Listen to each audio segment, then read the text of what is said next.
ಆತ್ಮೀಯ ವಿದ್ಯಾರ್ಥಿಗಳೇ, ಇಂದು ನಾವು ಡಾಕ್ಟರ್ ಚಂದ್ರಶೇಖರ್ ಕಂಬಾರ್ ಅವರು ಬರೆದಂತಹ ನಾಟಕ ಭಾಗ ಬೋಳೆ ಶಂಕರ ಅನ್ನುವಂತಹ ನಾಟಕವನ್ನು ನೋಡೋಣ. ಕನ್ನಡ ಸಾಹಿತ್ಯದೊಳಗೆ ಕಾವ್ಯ, ಕಾದಂಬರಿ, ನಾಟಕ, ಲಲಿತ ಪ್ರಬಂಧ, ವಿಮರ್ಶೆ ಹೀಗೆ ಬೇರೆ ಬೇರೆ ಸಾಹಿತ್ಯದ ಭಾಗಗಳಿದ್ದಾವೆ. ಪ್ರತಿಯೊಂದು ಸಾಹಿತ್ಯದ ಭಾಗಕ್ಕೂ ಅದರದೇ ಆದ ಮೌಲ್ಯ ಇದೆ. ಪ್ರತಿಯೊಂದು ಸಾಹಿತ್ಯ ಭಾಗದಲ್ಲಿ ಕೆಲಸ ಮಾಡಿದಂತಹ ಕವಿಗಳಾಗಿರಬಹುದು, ಕಾದಂಬರಿಕಾರರಾಗಿರಬಹುದು, ಕಥೆಗಾರರಾಗಿರಬಹುದು, ನಾಟಕಕಾರರಾಗಿರಬಹುದು, ಜಗತ್ತಿನ ಜನ ಮೆಚ್ಚಿಕೊಳ್ಳುವ ಹಾಗೆ ಕೆಲಸ ಮಾಡಿದ್ದಾರೆ. ಇವತ್ತೇ ನಾವು ಸಿನಿಮಾ ಮಾಧ್ಯಮದ ಬಗ್ಗೆ ಮಾತಾಡ್ತಿದ್ದೀವಲ್ಲ, ಚಲನಚಿತ್ರಗಳ ಬಗ್ಗೆ ಮಾತಾಡ್ತಿದ್ದೀವಲ್ಲ, ಈ ಚಲನಚಿತ್ರ ಅನ್ನುವಂಥದ್ದು ನಾಟಕದ ಮುಂದುವರೆದ ಭಾಗವೇ. ಬೇಕಾದ್ರೆ ನೀವು ಹಳೆ ಕಾಲದ ಚಲನಚಿತ್ರನ ಗಮನಿಸ್ರಿ, ಅಲ್ಲಿ ಅಭಿನಯ ಮಾಡುವಂಥ ಪ್ರತಿಯೊಬ್ಬ ನಟ ನಟಿಯರು ನಾಟಕದ ಮೂಲಕವೇ ಬಂದವರು. ಹೀಗಾಗಿ ಅವರ ಅಭಿನಯ ಬಹಳಷ್ಟು ನೈಜವಾಗಿರ್ತಿತ್ತು. ಅಂದ್ರೆ ಇವತ್ತಿನ ನಟ ನಟಿಯರ ಅಭಿನಯ ನೈಜವಾಗಿಲ್ಲ ಅಂತ ನಾನು ಹೇಳ್ತಾ ಇಲ್ಲ. ನಾಟಕದಲ್ಲಿ ಅಭಿನಯ ಮಾಡುವಂಥ ನಟನ ಅಭಿನಯಕ್ಕೂ ನೇರವಾಗಿ ಸಿನಿಮಾದಲ್ಲಿ ಬಂದು ಅಭಿನಯ ಮಾಡುವಂಥ ನಟನೆಗೂ ಬಹಳಷ್ಟು ವ್ಯತ್ಯಾಸ ಕಾಣುತ್ತೆ. ಇತ್ತೀಚೆಗೆ ಕೆಲವೊಬ್ಬರು ನಟರು ಪೌರಾಣಿಕ ಪಾತ್ರ ಮಾಡಿದರು, ಆದರೆ ಅಷ್ಟು ಯಶಸ್ವಿ ಆಗಲಿಲ್ಲ ಅದು. ಆದರೆ ನಾಟಕದಲ್ಲಿ ಅಭಿನಯ ಮಾಡುವಂಥ ಒಬ್ಬ ನಟನಿಗೆ ನೀ ಯಾವ ಪಾತ್ರವನ್ನಾದರೂ ಕೊಡು, ಅವ ಅದರಲ್ಲಿ 100ಕ್ಕೆ 100 ಪ್ರಮಾಣದಲ್ಲಿ ಯಶಸ್ವಿ ಆಗ್ತಾನೆ. ಯಾಕಂದರೆ ಆ ನಾಟಕದ ರಂಗಭೂಮಿ ಅವನನ್ನು ಅಷ್ಟು ತಯಾರಿ ಮಾಡಿರುತ್ತೆ. ಇಲ್ಲಿ ಈ ನಾಟಕದ ಹೆಸರು ಬೋಳೆ ಶಂಕರ ಅಂತಿದೆ. ಕೆಲವೊಬ್ಬರಿಗೆ ಈ ನಾಟಕದ ಟೈಟಲ್ ಹೆಡ್ಡಿಂಗನ್ನು ಕೇಳಿದ್ರೆ ನಗು ಬರಬಹುದು ಅನಿಸುತ್ತೆ, ಆದರೆ ನಗಬೇಕಾದ ವಿಷಯ ಇಲ್ಲ ಅನಿಸುತ್ತೆ. ಏನು ಅದರ ಅರ್ಥ? ಶಂಕರ ಅಂದರೆ ಹೆಸರು. ಈಗಲೂ ಶಂಕರ, ಶಂಕರಣ್ಣ, ಶಂಕರಪ್ಪ, ಶಂಕರಾಚಾರ್ಯ ಹೀಗೆ ಆ ಹೆಸರಿನ ಒಂದು ವಿಸ್ತಾರವಾದ ರೂಪಗಳು ಬೇರೆ ಬೇರೆ ಇದ್ದಾವೆ. ಬೋಳೆ ಶಂಕರ ಅಂತಂದರೆ, ಬೋಳೆ ಅಂದರೆ ಮುಗ್ಧ ಅಂತ ಅರ್ಥ, ಸಂಭಾಯಿತ್ ಅಂತ ಅರ್ಥ, ಸಾಧು ಅಂತ ಅರ್ಥ. ಇವತ್ತು ಹಳ್ಳಿಗಾಡಿನ ಭಾಷೆಯಲ್ಲಿ ಮಾತಾಡೋದು ನೀವು ಗಮನಿಸಿರ್ಬೋದು ಅಂತ ತಿಳ್ಕೊಂಡಿದ್ದೀನಿ. ಭಾಳ ಬೋಳೆ ಮನುಷ್ಯ ಅದ ನೋಡ್ರಿ, ಅದರ ಅರ್ಥ ಸಂಭಾಯಿತ್ ಅಂತ ಅರ್ಥ. ತನ್ನ ಪಾಡಿಗೆ ತಾನಿರುವಂಥವನು, ಬೇರೊಬ್ಬರ ಉಸಾಬರಿಗೆ ಹೋಗದೇ ಇರುವಂಥವನು. ಹಾಗೆ ನೋಡಿದರೆ ಇವತ್ತಿನ ಆಧುನಿಕ ಕಾಲದೊಳಗೆ ಅಂಥವರ ಅವಶ್ಯಕತೆ ಇವತ್ತಿದೆ ಅನಿಸುತ್ತೆ. ಯಾಕೆ? ಇವತ್ತು ಮಾಧ್ಯಮಗಳು ಬಂದಿದ್ದಾವೆ, ಜಗತ್ತು ಒಂದು ಪುಟ್ಟ ಹಳ್ಳಿಯಂಗಾಗಿದೆ. ಈ ಗ್ಲೋಬಲೈಜೇಷನ್, ಅರ್ಬನೈಜೇಷನ್ ಇಂಥ ವ್ಯವಸ್ಥೆ ಒಳಗೆ ಮತ್ತೊಬ್ಬರ ಬಗ್ಗೆ ಮಾತನಾಡೋದೇ, ಮತ್ತೊಬ್ಬರ ಕುರಿತು ಆಲೋಚನೆ ಮಾಡೋದೇ ಹೆಚ್ಚಾಗಿರುವಂಥ ಇವತ್ತಿನ ಕಾಲದೊಳಗೆ ವ್ಯಕ್ತಿ ತಾನು ಮಾಡಬೇಕಾದಂಥ ಕಾರ್ಯಗಳನ್ನು ಮರೆತಿದ್ದಾನೆ. ಇಲ್ಲಿ ನೀವೇನಾದರೂ ಈ ಬೋಳೆ ಶಂಕರ ನಾಟಕವನ್ನು ಅಭ್ಯಾಸ ಮಾಡಿದಿರಿ ಅಂತಂದರೆ ಇವತ್ತಿನ ಅಸ್ತವ್ಯಸ್ತಗೊಂಡಂತಹ ಸಾಮಾಜಿಕ ವ್ಯವಸ್ಥೆಗೆ ಇದು ಒಂದು ಮಾದರಿಯ ಪಾತ್ರ ಅನಿಸುತ್ತೆ. ನೋಡ್ರಿ, ಯಾವಾಗಲೂ ವಿದ್ಯಾರ್ಥಿಗಳು ಓದುವಂಥ ಸಿಲೆಬಸ್ ಹೇಗಿರಬೇಕು, ವಿದ್ಯಾರ್ಥಿಗಳು ಅಧ್ಯಯನ ಮಾಡುವಂಥ ಟೆಕ್ಸ್ಟ್ ಬುಕ್ ಹೇಗಿರಬೇಕು ಅಂದರೆ ಅದು ಇವತ್ತಿನ ಸಮಸ್ಯೆಗಳಿಗೆ ಪರಿಹಾರ ಕೊಡುವಂತಿರಬೇಕು. ಅಂದರೆ ಅದರ ಮೌಲ್ಯ ಹೆಚ್ಚಾಗುತ್ತೆ, ಅಂದರೆ ಅದು ಉಪಯುಕ್ತ ಆಗುತ್ತೆ. ಆ ನಿಟ್ಟಿನಲ್ಲಿ ನಮ್ಮ ಚಂದ್ರಶೇಖರ ಕಂಬಾರರು 100% ಪ್ರಮಾಣದಲ್ಲಿ ಯಶಸ್ವಿಯಾಗಿದ್ದಾರೆ ಅಂತ ನಾವು ಅನ್ಕೋಬಹುದು. ಹಾಗೆ ನೋಡಿದರೆ ಈ ನಾಟಕದ ಕ್ಷೇತ್ರದಲ್ಲಿಯೇ ಕೆಲಸ ಮಾಡಿ ಜ್ಞಾನಪೀಠ ಪ್ರಶಸ್ತಿಯನ್ನು ಪಡ್ಕೊಂಡಂತಹ ಮತ್ತೊಬ್ಬ ಅಗ್ರಗಣ್ಯ ನಾಟಕಕಾರ ಅಂದರೆ ಅದು ಡಾಕ್ಟರ್ ಗಿರೀಶ್ ಕಾರ್ನಾಡ್. ಕೇವಲ ನಾಟಕ ಸಾಹಿತ್ಯ ಎಂತೆಂಥ ಅದ್ಭುತವಾದಂತಹ ನಾಟಕವನ್ನು ಬರೆದಿದ್ದಾರೆ ಅಂತಂದರೆ ಓದುವಾಗ ಮನುಷ್ಯನಿಗೆ ಅವು ದೃಶ್ಯಗಳ ಕಣ್ಣು ಮುಂದೆ ಬಂದಿದ್ದಾವೆ ಎನ್ನುವಂಥ ಅನುಭವ ಕೊಡ್ತವೆ. ಯಯಾತಿ ಆಗಿರಬಹುದು, ತಲೆದಂಡ ಆಗಿರಬಹುದು, ಹಯವದನ ಆಗಿರಬಹುದು. ಈ ರೀತಿ ಅಂದರೆ ನಾನು ಇಲ್ಲಿ ಯಾಕೆ ಗಿರೀಶ್ ಕಾರ್ನಾಡ್ರ ಬಗ್ಗೆ ಪ್ರಸ್ತಾಪ ಮಾಡಿದೆ ಅಂತಂದರೆ ಅವರು ನಮ್ಮ ಕನ್ನಡದ ಪ್ರಸಿದ್ಧ ನಾಟಕಕಾರರು. ಹಾಗೆಯೇ ನಮ್ಮ ಚಂದ್ರಶೇಖರ ಕಂಬಾರರು ನಮ್ಮ ಕನ್ನಡ ಸಾಹಿತ್ಯಕ್ಕೆ ಮತ್ತೊಂದು ಜ್ಞಾನಪೀಠದ ಗರಿಯನ್ನು ತಂದುಕೊಟ್ಟಂಥವರು. ನಾವು ಅಭಿನಂದನೆ ಸಲ್ಲಿಸಲೇಬೇಕಾಗತ್ತೆ ಅವರಿಗೆ. ಇಲ್ಲಿ ಮೊದಲಿಗೆ ನಾಟಕವನ್ನು ಅಭ್ಯಾಸ ಮಾಡೋಕ್ಕಿಂತ ಪೂರ್ವದಲ್ಲಿ ನಾಟಕವನ್ನು ಬರೆದಂತಹ ಆ ನಾಟಕಕಾರರ ಪರಿಚಯ ಅಷ್ಟೇ ಮುಖ್ಯ ಅನಿಸುತ್ತೆ. ಅವ್ರ ಬಗ್ಗೆ ಒಂದು 4 ಸಾಲು ಕೊಟ್ಟಿದ್ದಾರೆ, ನೋಡೋಣ. ಡಾಕ್ಟರ್ ಚಂದ್ರಶೇಖರ್ ಕಂಬಾರರ ಹುಟ್ಟೂರು ಬೆಳಗಾವಿ ಜಿಲ್ಲೆಯ ಗೋಡಗೇರಿ. ತಂದೆ ಬಸವಣ್ಣಪ್ಪ ಕಂಬಾರ್, ತಾಯಿ ಚೆನ್ನಮ್ಮ. ನೋಡ್ರಿ, ನಮ್ಮ ಭಾರತಂತಹ ಸಾಂಪ್ರದಾಯಿಕ ವ್ಯವಸ್ಥೆ ಒಳಗೆ ಒಬ್ಬ ವ್ಯಕ್ತಿಯ ಹೆಸರನ್ನು ನಾವು ಪ್ರಸ್ತಾಪ ಮಾಡಿದ್ವಿ ಅಂತಂದರೆ ಆತನ ಅಡ್ಡ ಹೆಸರು, ಆತನ ಊರ ಹೆಸರನ್ನು ನೋಡಿದರೆ ಕೆಲವೊಬ್ಬರ ಅಡ್ಡ ಹೆಸರುಗಳ ಜೊತೆಯಲ್ಲಿ ತಮ್ಮ ತಲೆಮಾರುಗಳಿಂದ ಬಂದಂತಹ ವೃತ್ತಿಗಳ ಹೆಸರು ಕೂಡ ಸೇರಿಕೊಂಡಿದ್ದಾವೆ. ಕಂಬಾರ, ಕುಂಬಾರ, ಕಂಬಾರ ಇವೆಲ್ಲ ವೃತ್ತಿಗಳು. ನೋಡ್ರಿ, ನಾವಿಲ್ಲಿ ಗಮನಿಸಬೇಕಾದ ಸಂಗತಿ ಏನು ಅಂತಂದರೆ ಒಬ್ಬ ಸಾಮಾನ್ಯ ವರ್ಗದ ಕುಟುಂಬದಿಂದ ಬಂದಂಥ ವ್ಯಕ್ತಿ ಇವತ್ತು ಅಂತಾರಾಷ್ಟ್ರೀಯ ಮಟ್ಟದಲ್ಲಿ ಗುರುತಿಸುವಂತಹ ಸಾಧನೆ ಮಾಡ್ತಾರೆ ಅಂತಂದರೆ ನಮ್ಮ ವಿದ್ಯಾರ್ಥಿಗಳನ್ನ ಹೇಗೆ ಗ್ರಹಿಸಬೇಕು ಅಂತಂದರೆ ಒಬ್ಬ ವ್ಯಕ್ತಿ ತಾನು ನಂಬಿರುವಂಥ ಕ್ಷೇತ್ರದೊಳಗೆ ನಿರಂತರವಾಗಿ ಆತ ಪ್ರಯತ್ನ ಪಟ್ಟಿದ್ಯಾ ಅಂದರೆ ಆತನ ಸಾಧನೆಯನ್ನು ಜಗತ್ತಿನ ಜನ ಗುರುತಿಸ್ತಾರೆ ಅಂತ. ಅದಕ್ಕೆ ನಮ್ಮ ಚಂದ್ರಶೇಖರ್ ಕಂಬಾರ್ ಅವರೇ ಬೆಸ್ಟ್ ಎಕ್ಸಾಂಪಲ್ ಅನಿಸುತ್ತೆ. ತಮ್ಮ ವಿಶಿಷ್ಟ ಸಾಹಿತ್ಯ ರಚನೆಯ ಮೂಲಕ ಕನ್ನಡ ನಾಡಿನ ಗಮನ ಸೆಳೆದಿರುವ ಕಂಬಾರರು ದ.ರಾ. ಬೇಂದ್ರೆಯವರ ನಂತರ ಉತ್ತರ ಕರ್ನಾಟಕ ಭಾಗದ ಜಾನಪದ ಭಾಷೆಯ ಸೊಗಡನ್ನು ತಮ್ಮ ಕೃತಿಗಳ ಮೂಲಕ ಕನ್ನಡಿಗರಿಗೆ ಉಳಿಸಿದ್ದಾರೆ. ನೋಡ್ರಿ, ಇವತ್ತು ಒಬ್ಬ ಸಾಮಾನ್ಯ ವ್ಯಕ್ತಿಗೂ ಒಬ್ಬ ಕವಿಗಿರುವಂಥ ವ್ಯತ್ಯಾಸ ಏನು ಅಂದರೆ ಒಬ್ಬ ಸಾಮಾನ್ಯ ವ್ಯಕ್ತಿ ಭಾವನೆಗಳನ್ನು ಅನುಭವಿಸ್ತಾನೆ, ಗ್ರಹಿಸ್ತಾನೆ, ಆಸ್ವಾದಿಸ್ತಾನೆ. ಆದರೆ ಒಬ್ಬ ಕವಿ ತಾನು ಕಂಡುಕೊಂಡಂತಹ ಸತ್ಯಗಳನ್ನು, ತಾನು ಅನುಭವಿಸಿದಂತಹ ಭಾವನೆಗಳನ್ನು ಸಮಾಜಕ್ಕೆ ಹಂಚ್ತಾನೆ. ಹೀಗಾಗಿ ಆತ ದೊಡ್ಡವನಾಗ್ತಾನೆ.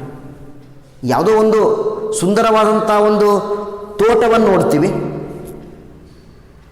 ಸುಂದರವಾದಂಥ ಒಂದು ವಸ್ತುವನ್ನು ನೋಡ್ತೀವಿ, ಒಬ್ಬ ಒಳ್ಳೆಯ ವ್ಯಕ್ತಿಯನ್ನು ನೋಡ್ತೀವಿ. ನೋಡಿದಾಗ ನಮ್ಮ ಮನಸ್ಸಿನಲ್ಲೂ ಏನೋ ಭಾವನೆಗಳು ಬರುತ್ತಾವು. ನಾವು ಮಾತ್ರ ಖುಷಿಪಟ್ಟು ಸುಮ್ಮನಾದರೆ ನಾವು ಸಾಮಾನ್ಯ ವ್ಯಕ್ತಿ ಆಗ್ತೀವಿ.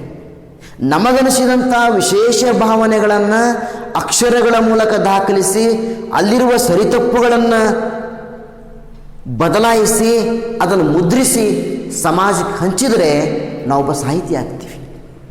ಅದರ ಅರ್ಥ ಸಾಹಿತ್ಯವನ್ನು ಬರಿಬೇಕಾಗಿತ್ತಪ್ಪ ಅಂತಂದ್ರೆ ನಾವು ವಿಶ್ವವಿದ್ಯಾಲಯದ ಮಟ್ಟದಲ್ಲಿ ಅಭ್ಯಾಸ ಮಾಡಬೇಕು, 4-6 ಚಿನ್ನದ ಪದಕಗಳನ್ನೇ ಪಡೀಬೇಕು, ದೊಡ್ಡ ದೊಡ್ಡ ವ್ಯಕ್ತಿಗಳಿಂದ ಸನ್ಮಾನ ಮಾಡ್ಕೋಬೇಕು, ಹಾಗೆಂತೇನಿಲ್ಲ.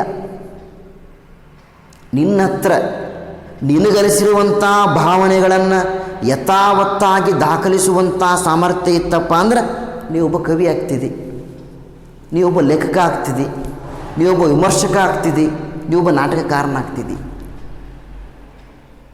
ಪ್ರತಿಯೊಬ್ಬ ವಿದ್ಯಾರ್ಥಿಯಲ್ಲೂ ಕೂಡ ಆ ಸಾಮರ್ಥ್ಯ ಇರ್ತೈತಿ. ಅವರು ಆ ಹಾದಿಯಲ್ಲಿ ತಮ್ಮನ್ನು ಬೆಳೆಸ್ಕೊಂಡು ನಡೆದಾಗ ದೊಡ್ಡ ವ್ಯಕ್ತಿಗಳಾಗ್ತಾರೆ ಅನ್ನುವಂಥದ್ದನ್ನು ನಾವು ಸಾಹಿತ್ಯದಲ್ಲಿ ಸಾಧನೆ ಮಾಡಿದವರ ಚರಿತ್ರೆಯನ್ನು ಓದಿದಾಗ ನಮ್ಗೆ ಗೊತ್ತಾಗತ್ತೆ. ಇಲ್ಲಿ ಒಂದು ಪದ ಬಳಸ್ತಾರೆ. ಈ ಚಂದ್ರಶೇಖರ್ ಕಂಬಾರ ಇದ್ದಾರಲ್ಲ, ಇವರು ದ.ರಾ. ಬೇಂದ್ರೆಯವರ ನಂತರದಲ್ಲಿ ಉತ್ತರ ಕರ್ನಾಟಕದ ಭಾಷೆಯ ಒಂದು ಜಾನಪದ ಭಾಷೆಯ ಸೊಗಡನ್ನು ಮುಂದುವರಿಸ್ಕೊಂಡು ಹೋದಂಥವರು ಅಂತ ನೋಡ್ರಿ. ಒಬ್ಬ ದೊಡ್ಡ ವ್ಯಕ್ತಿಯ ಹಾದಿಯಲ್ಲಿ ನಡೆಯೋದು ಅಷ್ಟು ಸುಲಭದ ಕೆಲಸ ಏನಲ್ಲ ಅನಿಸುತ್ತೆ. ಯಾಕಂದರೆ ಧಾರವಾಡ ಅಂದ್ರೇ ಬೇಂದ್ರೆ ಅಂತ ಹೇಗೆ ಪರಿಚಯಿಸ್ತಾರಪ್ಪ ಅಂದರೆ ಬೇಂದ್ರೆಯವರನ್ನಂದರೆ ಬೆಂದರೆ ಬೇಂದ್ರೆ ಆಗ್ತಾರೆ. ಬೆಂದರೆ ಅದರ ಅರ್ಥ ಏನಪ್ಪ ಅಂದ್ರೆ ಅಷ್ಟೊಂದು ಕಷ್ಟಪಡೋದು, ಜೀವನದಲ್ಲಿ ಸಾಕಷ್ಟು ನೋವುಗಳನ್ನು ಅನುಭವಿಸ್ತಾನೆ ಸಾಹಿತ್ಯದ ಒಂದು ಸೊಗಡನ್ನು, ಸಾಹಿತ್ಯದ ಒಂದು ರುಚಿಯನ್ನು ಜನಸಾಮಾನ್ಯಂತ ಕೊಟ್ಟಂಥವ್ರು. ಅವ್ರ ಜೀವನದಲ್ಲಿ ಬಹಳಷ್ಟು ಕಷ್ಟಗಳಿದ್ದು. ಒಂದೇ ಒಂದು ಸಣ್ಣ ಎಕ್ಸಾಂಪಲ್ ಕೊಡೋದಾದರೆ, ಬಡತನ ಇತ್ತು, ಅವರಿಗೂ ಕೂಡ ಹಣದ ಅಡಚಣೆ ಇತ್ತು. ಆ ಅಡಚಣೆಯ ಮಧ್ಯೆಯೂ ಕೂಡ ಅವ್ರ ಜೀವನ ಹೇಗೆ ಮುಕ್ತವಾಗಿತ್ತು ಅನ್ನೋದಕ್ಕೊಂದು ಎಕ್ಸಾಂಪಲ್ ಕೊಡ್ತೀನಿ. ನಾವು ಉದಾಹರಿಸ್ತಿರೋದು ಬೇಂದ್ರೆಯವರ ಬದುಕಿನ ಉದಾಹರಣೆ. ಒಂದು ಬಾರಿ ಆ ಬೇಂದ್ರೆಯವರ ಮನೆಗೆ ಒಬ್ಬ ಭಿಕ್ಷುಕ ಬರ್ತಾನಂತೆ ಭಿಕ್ಷೆ ಬೇಡೋದಕ್ಕೆ.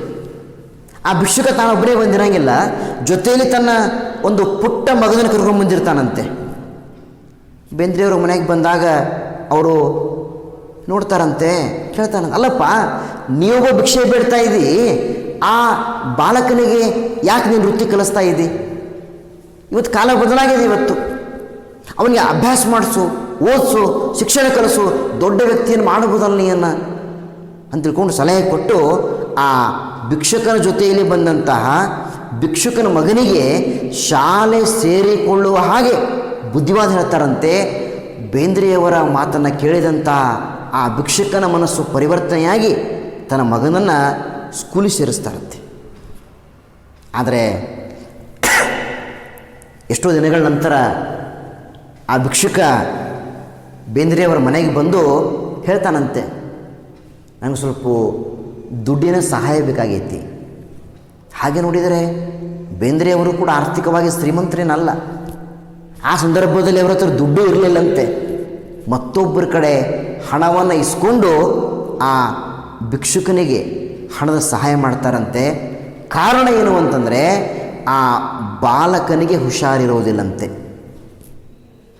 ಅವಾಗ ಬೇಂದ್ರೆಯವರ ಜೊತೆಯಲ್ಲಿದ್ದಂಥ ಬೇಂದ್ರೆಯವರ ಸ್ನೇಹಿತ ಬೇಂದ್ರೆಯವ್ರ ಮಾತು ಹೇಳ್ತಾರಂತೇನು, ಅಲ್ಲ ನಿಮ್ಮ ಹತ್ರನೇ ದುಡ್ಡಿಲ್ಲ, ನೀವು ಮತ್ತೊಬ್ಬರ ಕಡೆ ದುಡ್ಡು ಇಸ್ಕೊಂಡು ಹೋಗಿ ಅವನಿಗೆ ಸಹಾಯ ಮಾಡಿದಿರಲ್ಲ, ನಿಮ್ಗೆ ಸರಿ ಕಾಣುತ್ತೇನಿದು ಅಂತ. ಬೇಂದ್ರೆಯವರು ಅಂದ್ರಂತೆ, ಇದು ಸರಿಯಾದದ್ದೇ. ಯಾಕಂದರೆ ನಾನು ಆ ಭಿಕ್ಷುಕನಿಗೆ ಒಂದು ಬುದ್ಧಿವಾದ ಮಾತು ಹೇಳಿದ್ದೆ, ನಿನ್ನ ಮಗನಿಗೆ ನೀನು ಶಾಲೆ ಕಳಿಸುವಂತ. ಅವ ನನ್ನ ಮಾತಿಗೆ ಬೆಲೆ ಕೊಟ್ಟಿದ್ದಾನೆ, ನನ್ನ ಮಾತನ್ನು ನಂಬಿದಾನ ಆತ. ನನ್ನನ್ನು ನಂಬಿದ ವ್ಯಕ್ತಿಗೆ ನಾನು ಮೋಸ ಮಾಡೋಕ್ಕೆ ತಯಾರಿಲ್ಲ, ನನ್ನನ್ನು ನಂಬಿದ ವ್ಯಕ್ತಿಗೆ ನಾನು ನಡುವುದರಲ್ಲಿ ಕೈ ಬಿಡಾಕ್ ತಯಾರಿಲ್ಲ. ನನ್ನ ಮಾತನ್ನು ಕೇಳ್ತಾನೆ ಅಂತಂದರೆ ಅವನ ಕಷ್ಟಕ್ಕೆ ನಾನು ಸಹಾಯ ಮಾಡಲೇಬೇಕಾಗುತ್ತೆ. ಹಂಗೆ ನೋಡಿದರೆ ಇದು ನಿಜವಾದ ನಾಯಕತ್ವದ ಗುಣ ಅನಿಸುತ್ತೆ. ಹಾಗೆ ನೋಡಿದರೆ ಇವತ್ತಿನ ಆಧುನಿಕ ದಿನಮಾನಗಳಲ್ಲಿ ನಂಬಿದ ವ್ಯಕ್ತಿಗಳು ಕೈ ಕೊಡುವಂತಹ, ಮೋಸ ಮಾಡುವಂತಹ ಸಂಗತಿಗಳು ಬಹಳಷ್ಟಿದ್ದಾವೆ. ಆದರೆ ಬೇಂದ್ರೆಯವರಲ್ಲಿ ಆ ಸಹಾಯ ಮಾಡೋ ಗುಣ ಇತ್ತು. ಇದು ನಾಯಕತ್ವದ ಗುಣ. ಒಬ್ಬ ಸಾಹಿತಿ ಕೇವಲ ಸಾಹಿತಿ ಮಾತ್ರವಲ್ಲ, ಸಮಾಜವನ್ನು ಸಮಾಜ ಕಷ್ಟದಲ್ಲಿದ್ದಾಗ ಆರ್ಥಿಕವಾಗಿಯೂ ಸಹಾಯ ಮಾಡಬಲ್ಲ, ಮಾನಸಿಕವಾದಂಥ ಒಂದು ಧೈರ್ಯವನ್ನು ತುಂಬಬಲ್ಲ, ಸಮಾಜವನ್ನು ಸರಿಯಾದ ಮಾರ್ಗದಲ್ಲಿ ಮುನ್ನಡೆಸಬಾರದಂಥ ಒಬ್ಬ ದಾರ್ಶನಿಕ ನಾಯಕ ಕಾಣ್ತಾನೆ. ಅದು ಬೇಂದ್ರೆಯವರಲ್ಲಿ ಗುಣ ಇತ್ತು. ಅಷ್ಟೇ ಅಲ್ಲ, ಅವರಲ್ಲಿ ಒಂದು ತಾಯ್ತನದ ಗುಣ ಇತ್ತು ಬೇಂದ್ರೆಯವರಲ್ಲಿ. ಒಂದು ಸಲ ಒಂದು ರಸ್ತೆಯಲ್ಲಿ ಹೊರಟಿದ್ರಂತೆ, ಅವರ ಪಾದರಕ್ಷೆ ಚಪ್ಪಲಿ ಏನೋ ಸ್ವಲ್ಪ ರಿಪೇರಿ ಇತ್ತಂತೆ. ಆ ಚಪ್ಪಲಿ ರಿಪೇರಿ ಮಾಡೋದಕ್ಕೆ ಆ ರಸ್ತೆಯಲ್ಲಿ ಕುಳಿತಂತಹ ಒಬ್ಬ ಆ ಕೆಲಸಗಾರರಿಗೆ ಕೊಟ್ರಂತೆ. ಆದರೆ ಆ ಕೆಲಸಗಾರ ಬಿಸಿಲಲ್ಲಿ ಕುಳಿತು ಆ ಚಪ್ಪಲಿ ರಿಪೇರಿ ಮಾಡ್ತಾ ಇದ್ರಂತೆ. ಬೇಂದ್ರೆಯವರ ಹತ್ರ ಯಾವಾಗಲೂ ಒಂದು ಕೊಡೆ ಇರ್ತಿತ್ತು, ಛತ್ರಿ. ಆ ಛತ್ರಿಯನ್ನು ಆ ಬಿಸಿಲಲ್ಲಿ ಕುಳಿತು ಕೆಲಸ ಮಾಡುವಂತಹ ಆ ವ್ಯಕ್ತಿಗೆ ನೆರಳು ಮಾಡಿ ಹಿಡಿತಾರಂತೆ. ಆವಾಗ ಆತ ಕೇಳ್ತಾನಂತೆ, ನೀವೇನು ಮಾಡಿದ್ರಿ? ನೋಡಪ್ಪ, ನೀನು ಕಷ್ಟಪಟ್ಟು ಕೆಲಸ ಮಾಡ್ತಿದ್ದಿ, ನೀನು ನೆರಳಾಗಿರಬೇಕು, ನಮ್ಗೆ ನಡೀತಿತ್ತು ಬಿಡು ಅಂದ್ರಂತೆ. ನೋಡ್ರಿ, ಆ ತಾಯ್ತನದ ಗುಣ ಇದೆ.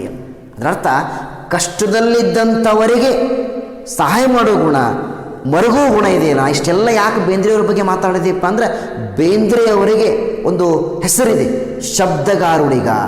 ಶಬ್ದವನ್ನು ಅವರು ಬಳಕೆ ಮಾಡುವಂಥ ರೀತಿ ಅವರೊಬ್ಬರಿಗೆ ಬಿಟ್ಟು ಬೇರೊಬ್ಬರಿಗೆ ಬರಲ್ಲ ಅನ್ನುವಷ್ಟರ ಮಟ್ಟಿಗೆ ಅದ್ಭುತವಾದಂಥ ಸಾಹಿತ್ಯ ರಚನೆ ಮಾಡಿದ್ದಾರೆ. ಒಬ್ಬ ಬೇಂದ್ರೆ ಒಬ್ಬ ಜೀನಿಯಸ್, ಹುಟ್ಟು ಪ್ರತಿಭಾವಂತರವರು. ಅವರ ಸಾಹಿತ್ಯವನ್ನು ಇವತ್ತಿಗೂ ಜನ ಅರ್ಥ ಮಾಡ್ಕೊಳ್ಳೋಕೆ ಕಷ್ಟಪಡ್ತಾರೆ. ಇಲ್ಲಿ ಬೇಂದ್ರೆಯವರ ಬಗ್ಗೆ ಇಷ್ಟು ಯಾಕೆ ಇಲ್ಲಿ ಹೇಳಿದ ಸಂಗತಿ ಹೇಳಿದೆಪ್ಪ ಅಂತಂದ್ರೆ, ಅವರದ ಹಾದಿಯಲ್ಲಿ ಚಂದ್ರಶೇಖರ್ ಕಂಬಾರ್ ಅವರು ನಡೀತಾ ಇದ್ದಾರೆ ಅಂತಂದರೆ ಅವರು ಅದೇ ಗಟ್ಟಿತನವನ್ನು, ಅದೇ ಗುಣವನ್ನು ರೂಢಿಸಿಕೊಂಡವರು ಅಂತ ನಾವು ಅರ್ಥ ಮಾಡ್ಕೋಬೇಕಾಗ್ತೈತಿ. ಬೇಂದ್ರೆಯವರ ನಂತರದ ಒಂದು ನಮ್ಮ ಉತ್ತರ ಕರ್ನಾಟಕದ ಭಾಷೆಯನ್ನು, ಜಾನಪದ ಶೈಲಿಯನ್ನು ಇವತ್ತು ಬೆಳೆಸ್ತಾ ಇರುವಂಥ ವ್ಯಕ್ತಿಗಳು. ಬೆಂಗಳೂರು ವಿಶ್ವವಿದ್ಯಾಲಯದ ಕನ್ನಡ ಅಧ್ಯಯನ ಕೇಂದ್ರದಲ್ಲಿ ಪ್ರಾಧ್ಯಾಪಕರಾಗಿದ್ದ ಇವರು ನವದೆಹಲಿಯ ರಾಷ್ಟ್ರೀಯ ನಾಟಕ ಶಾಲೆಯ ನಿರ್ದೇಶಕರಾಗಿ, ಕರ್ನಾಟಕ ನಾಟಕ ಅಕಾಡೆಮಿಯ ಅಧ್ಯಕ್ಷರಾಗಿ ಕಾರ್ಯನಿರ್ವಹಿಸಿದ್ದಾರೆ. ಹಂಪಿಯ ಕನ್ನಡ ವಿಶ್ವವಿದ್ಯಾಲಯದ ಮೊಟ್ಟ ಮೊದಲ ಕುಲಪತಿಗಳಾಗಿ ಸೇವೆ ಸಲ್ಲಿಸಿದ್ದಾರೆ. ನೋಡ್ರಿ, ಒಂದೊಂದು ಹುದ್ದೆಗಳು ಕೂಡ ಭಾಳಷ್ಟು ಮಹತ್ವದ್ದೇ. ಒಬ್ಬ ವಿಶ್ವವಿದ್ಯಾಲಯದ ಪ್ರಾಧ್ಯಾಪಕರಾಗುವುದು ಅಂತಂದರೆ ಇದು ಸಣ್ಣ ಮಟ್ಟದ್ದಲ್ಲ. ಸ್ನಾತಕೋತ್ತರ ಕೋರ್ಸ್ಗಳನ್ನು ಕಲಿಯುವಂಥ ವಿದ್ಯಾರ್ಥಿಗಳಿಗೆ ಬೋಧನೆ ಮಾಡುವಂಥದ್ದು. ಅಂದರೆ ಬೋಧನೆ ಅಂದರೆ ಸುಮ್ಮನೆ ಇದ್ದ ಸಿಲೆಬಸ್ಸನ್ನು ಓದೋದಲ್ಲ. ಆ ವಿದ್ಯಾರ್ಥಿಗಳಲ್ಲಿ ಹೊಸ ಆಲೋಚನೆಗಳು ಬರೋ ಹಾಗೆ ಅವರನ್ನು ತಯಾರಿಸಬೇಕು. ಅಂಥ ಒಂದು ಘನವೆತ್ತ ಹುದ್ದೆ ಬಂತು. ಆ ಘನವೆತ್ತ ಹುದ್ದೆಗೆ ಇವರು ಆಯ್ಕೆ ಆಗ್ತಾರಪ್ಪ ಅಂತಂದ್ರೆ ಅವರಿಗೆ ಸಾಮರ್ಥ್ಯ ಆಗಿರಬೇಕು. ಕೆಲವು ವಿದ್ಯಾರ್ಥಿಗಳು ಅನ್ನಬಹುದು, ಮತ್ತು ಕೆಲವೊಬ್ಬರು ಹಾಗಿಲ್ಲಲ್ರಿ, ತಪ್ಪಂತದ್ದು ಹೇಳ್ತಿರೋದು. ಒಬ್ಬ ವ್ಯಕ್ತಿ ಯಾವ ಹುದ್ದೆಯಲ್ಲಿದ್ದಾನಲ್ಲ ಆ ಹುದ್ದೆಗೆ ತಕ್ಕದಾದಂಥ ಅರ್ಹತೆ ಹೊಂದಿದ್ದ ಅಂತಂದರೆ ಆತನ ಕೈ ಕೆಳಗಿರುವಂತಹ ಎಲ್ಲರೂ ಸಮರ್ಥರಾಗಬಲ್ಲರು. ಇರದೇ ಹೋದರೆ ಅದು ನ್ಯಾಯ ಒದಗಿಸ್ಕೊಡಕ್ಕೆ ಆಗೋದಿಲ್ಲ ಅನಿಸುತ್ತೆ. ಇವರು ವಿಶ್ವವಿದ್ಯಾಲಯದ ಪ್ರೊಫೆಸರ್ ಆದಂಥವರು. ನವದೆಹಲಿಯ ರಾಷ್ಟ್ರೀಯ ನಾಟಕ ಶಾಲೆ ಅಂತಿದೆ, ಅದಕ್ಕೆ NSD ಅಂತ ಕರೀತಾರೆ, ನ್ಯಾಷನಲ್ ಡ್ರಾಮಾ ಸ್ಕೂಲ್. ನೋಡ್ರಿ, ನಾಟಕವನ್ನು ತರಬೇತಿ ಕೊಡುವಂಥ ಒಂದು ಶಾಲೆ ಇದು. ಕೇಂದ್ರದಿಂದ ಒಪ್ಪಿಗೆ ಆದಂಥ ಒಂದು ಇಲಾಖೆ ಇದು. ಇದರರ್ಥ ನಮ್ಮ ಸರ್ಕಾರ ಏನಿದೆಯಲ್ಲ, ಈ ಸರ್ಕಾರದ ಉದ್ದೇಶ ಒಂದು ದೇಶದಲ್ಲಿರುವಂತಹ, ಅದು ನಾಟಕ ಕಲೆ ಆಗಿರಬಹುದು, ಚಿತ್ರಕಲೆ ಆಗಿರಬಹುದು, ಸಾಹಿತ್ಯ ಆಗಿರಬಹುದು, ಯಕ್ಷಗಾನ ಆಗಿರಬಹುದು, ಎಲ್ಲವನ್ನೂ ಕೂಡ ಉಳಿಸುವ ಪ್ರಯತ್ನ ಮಾಡುತ್ತೆ. ಯಾಕಂದ್ರೆ ಒಂದು ದೇಶ ಅಂದರೆ ಕೇವಲ ಜನರನ್ನು ಒಳಗೊಂಡಂತಹ ಸಮೂಹ ಮಾತ್ರ ಅಲ್ಲ. ಒಂದು ದೇಶಕ್ಕೆ ಬೆಲೆ ಬರೋದು ಯಾವಾಗಪ್ಪ ಅಂತಂದರೆ ಅದು ಸಾಂಸ್ಕೃತಿಕವಾಗಿ ಶ್ರೀಮಂತ ಆದಾಗ. ನಿಮ್ಗೆ ಇತಿಹಾಸ ಗೊತ್ತಿದೆ, ಇತಿಹಾಸದಲ್ಲಿ ಔರಂಗಜೇಬನು ಆಳ್ವಿಕೆ ಮಾಡಿದ್ದಾನೆ, ಅಕ್ಬರ್ನು ಆಳ್ವಿಕೆ ಮಾಡಿದ್ದಾನೆ. ಆದರೆ ಇತಿಹಾಸಕಾರ ಬರೀತಾರೆ, ಔರಂಗಜೇಬನಿಗಿಂತಲೂ ಅಕ್ಬರನ ಆಡಳಿತ ಚೆನ್ನಾಗಿತ್ತು, ಅವ ಮಾದರಿ ಅರಸ. ಯಾಕೆ ಹಾಗೆ ನೋಡಿದರೆ ಅಕ್ಬರ್ನಿಗಿಂತಲೂ ಔರಂಗಜೇಬನ ಸಾಮ್ರಾಜ್ಯ ವಿಸ್ತಾರ ಆಗಿತ್ತು. ಬರೀ ವಿಸ್ತಾರವಾದ ಸಾಮ್ರಾಜ್ಯವನ್ನು ಕಟ್ಟಿದರೆ ಮಾತ್ರ ಸಾಲದು, ಆ ಸಾಮ್ರಾಜ್ಯದಲ್ಲಿರುವಂಥ ಜನ ಆರ್ಥಿಕವಾಗಿ, ಸಾಮಾಜಿಕವಾಗಿ, ಸಾಂಸ್ಕೃತಿಕವಾಗಿ ಎಷ್ಟರ ಮಟ್ಟಿಗೆ ಸೌಖ್ಯವನ್ನು ಹೊಂದಿದ್ದಾರೆ ಅನ್ನೋದರ ಆಧಾರದ ಮೇಲೆ ಆ ರಾಜ್ಯದ ಮೌಲ್ಯ ನಿರ್ಧಾರ ಆಗುತ್ತೆ. ಅಷ್ಟೇ ಏಕೆ, ವಿದ್ಯಾರ್ಥಿಗಳಾದಂಥ ನೀವು ಯಾವ ಸಬ್ಜೆಕ್ಟ್ನಲ್ಲಿ ಎಷ್ಟು ಮಾರ್ಕ್ಸ್ ತೊಗೊಂಡಿರಿ ಅನ್ನೋದು ಎಷ್ಟು ಮಹತ್ವವಾಗುತ್ತೆ.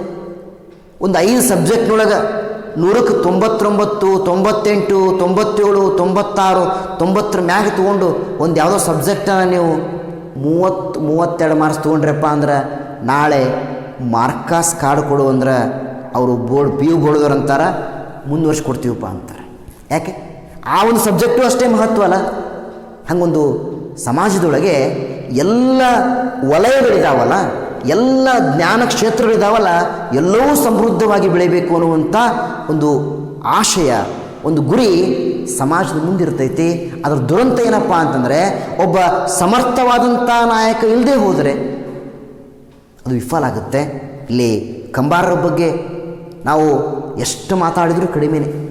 ಅವರ ಕವಿ ಪರಿಚಯದ ಮುಂದುವರೆದ ಒಂದು ಭಾಗವನ್ನು ನಾವು ನಂತರ ತರಗತಿಗಳಲ್ಲಿ ನೋಡೋಣ.